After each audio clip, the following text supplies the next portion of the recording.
This is what the 100-year-old oak tree that fell is going to be converted into a nice bench. And to encase this, I'm working on putting together a mold. This one has already been taped,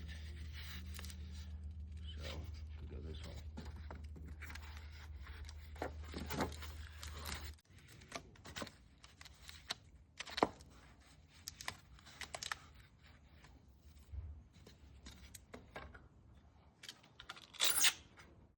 Okay, here's a little pro tip.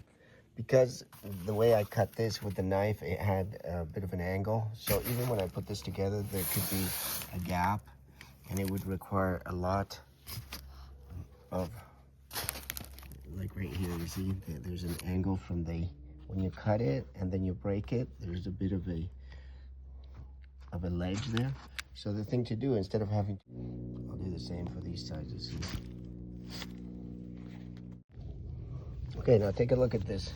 I went with the white tape that I had left over from the boat project so that I could see that all the gaps are closed. And there are many other ways you could do this using plasticine or clay, molding clay.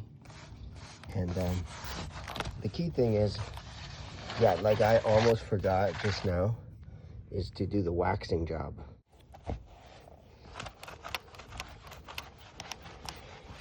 You know that the work would probably come off because of the tape, right? So a lot of people use melamine or something like that.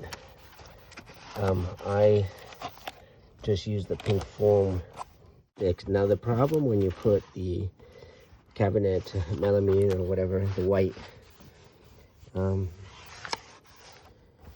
countertop type of product, is if your work sticks to that, you are going to have a really hard time getting that wood off your work. I don't know where it came from. So basically the idea now is to transfer this stuff to this stuff here.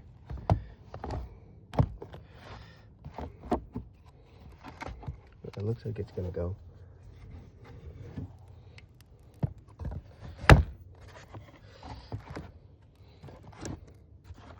It looks like it's going.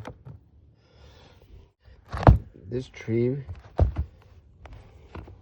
was 100 years old, and my friend whose house the tree was in, she did not want just to throw the tree into the dump, so she asked me if I could somehow make the tree be a piece of artwork. Maybe there, maybe, yeah, something like that, maybe, something like that. And you gotta imagine, there's another piece here. Oh, that piece looks nice. Look at that. This round piece, maybe.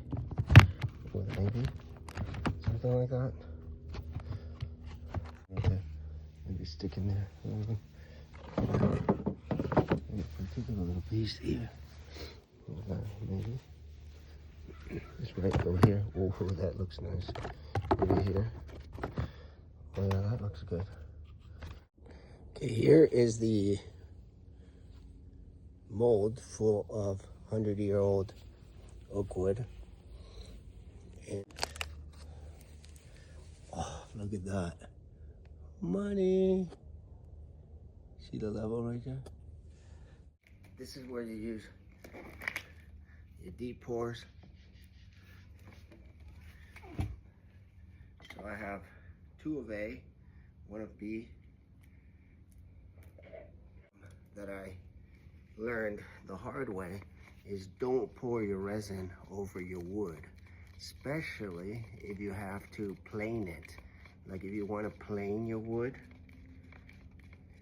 don't pour over it, because then the wood becomes like a rock. And so the best thing to do is figure out a way to carefully pour. Hit it, but try not to put it over the wood, because at that point, not only does the wood change color on you. So the idea of this layer, by the way, you might be asking, why am I doing this layer? The idea is that this layer sets the work. When the epoxy dries,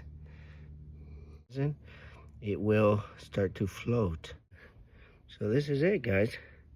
This is a 100-year oak tree that fell. It fell on Sydney's property, and she was asking if I could come up with an idea so that the tree can be remembered.